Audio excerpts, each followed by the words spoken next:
Hello, hello, and happy Wednesday. I am Meredith. I am here with our message for the 20th of March, 2024. Sawyer's Path Tarot on the table. We have the sun in Aries. Happy birthday, Aries. We've got the moon in Leo. Great fire, right? And we've got Pluto and Mars in Aquarius. We're tuning into the energy atmosphere. Let's see what's on offer to us. We've had a whole lot of message about transformation and making our dreams come true. And our first card, Four Swords. Such a beauty. All fours in tarot bring stability, really firm foundations. And the Four of Swords in particular is rest and relaxation for the spiritual warrior. And I like that we're seeing a bit of a dream state here on this card because we have been talking about dreams. And yesterday we saw an amazing layout of cards with the Wheel of Fortune in the middle, and that being the divine delivery system. So what are you receiving? We were asked to tune into what we're investing in and what kind of cycles, patterns, rhythms require a review. And so we're starting today with the Four of Swords, which I think is very appropriate if we're going to do a review and take a look at what's rising from our own depths so that we can create some kind of a trajectory for ourselves. Next we have perfect Two of Wands. Yes, because we're stepping through a portal into a whole new world of experience. And boy, are we lit by some fire where we've got Aries and Leo energy here, also Mars, influencing us in the zodiac. So where are we going? Oh, awesome. Right into the Ten of Cups showing up again for us. Is this the third day in a row now? I think perhaps it is. It's at least 2 days in a row. Look at that lineup. Isn't that incredible? Just take a look at the artwork. I need to say almost nothing about this, right? We're dreaming it into being, and this is what we're creating. Ace of Cups to the power of 10. Oh my gosh. And right next to it is the 10 of Coins. Double tens right in the middle. This particular 10 is called the Everything card. This is us building our legacy of happiness. That is one of the meanings of the 10 of Coins, building a legacy of happiness or building a legacy, period. Typically, you see a multi-generational family on this card. So we're taking a look at the big picture, the lifetime vision. And not only are we taking a look at it, we're taking aim at it, and we're taking action on it too. Next set, 2 cards. First is, nice, the Knight of Swords, Mr. Speedy himself. Swift moving energy there. This isn't something that's being dragged out over a long period of time. I do sense, though, that the investment in our current manifestations are, years in the making. So all of a sudden, the timeline is accommodating the frequency at which we created our dream, our goal, our vision, and now we can support that on our foundation.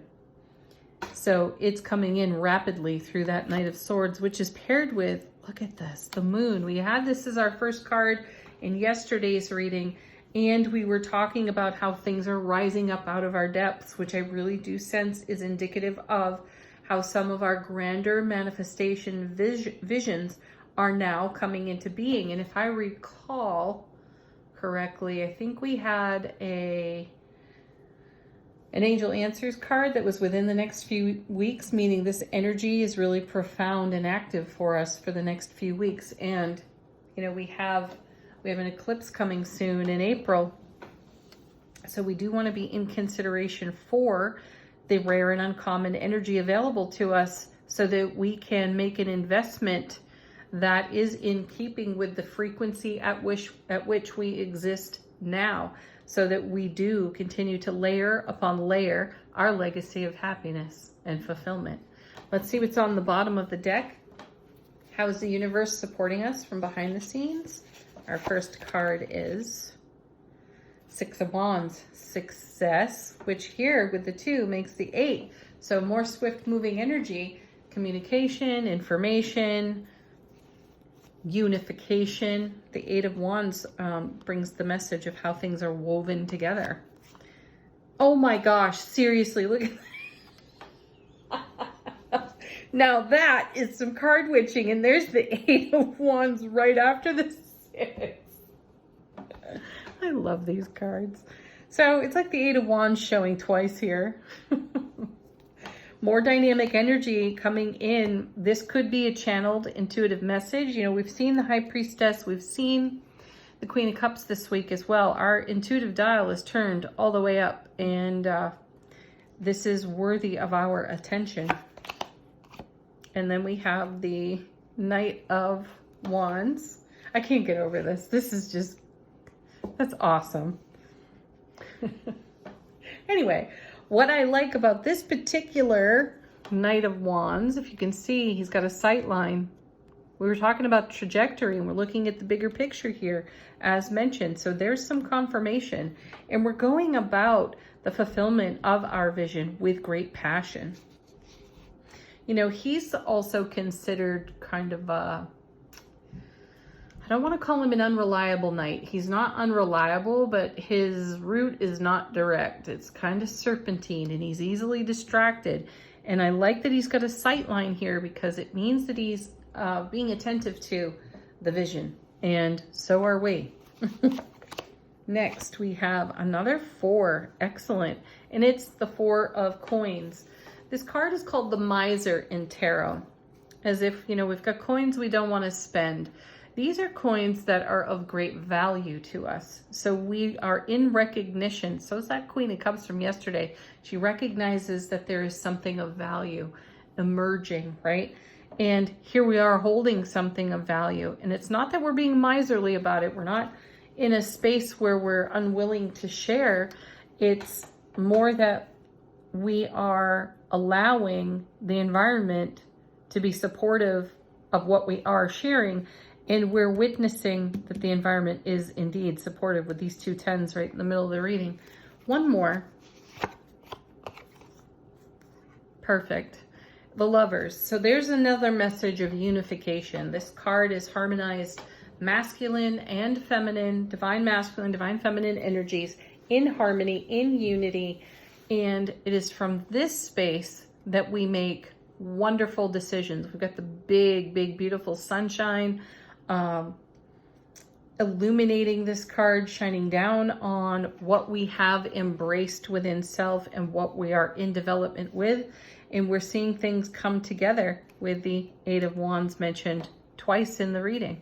It's really powerful. This is a wonderful time for each and every one of us to engage this energy atmosphere for our highest and greatest potential. Yeah. All right, angel answers. If you've got a question, a query, seeking confirmation, a sign or a symbol, let this deck bring it to you.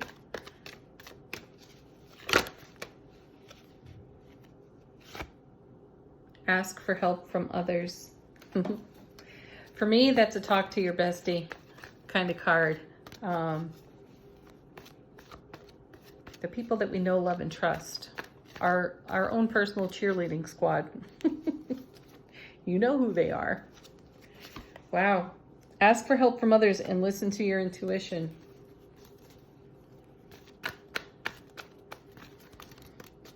I think it's wonderful to get a great perspective from, you know, one of your pals, and consider it. You know, they've got good insight. They care about your outcome. They're not attached to it though, which is wonderful. Remain positive.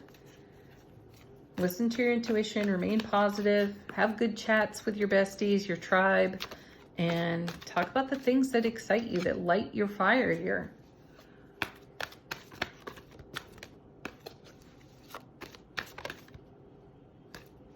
One more.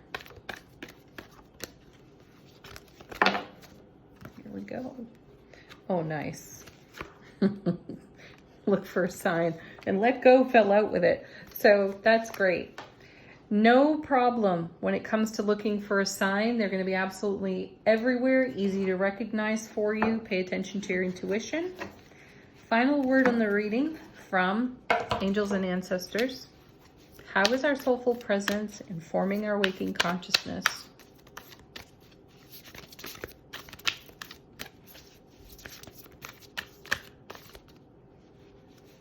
Okay. We have the Lady. Enjoy growth and reap rewards. You know, this reminds me of the Seven of Pentacles we saw from yesterday's reading as well. Enjoy the growth, reap the rewards of what's growing on your manifestation vine. Keep giving your highest and greatest frequency to it because it is manifesting at a rapid rate right now. Peace, love, joy, happiness.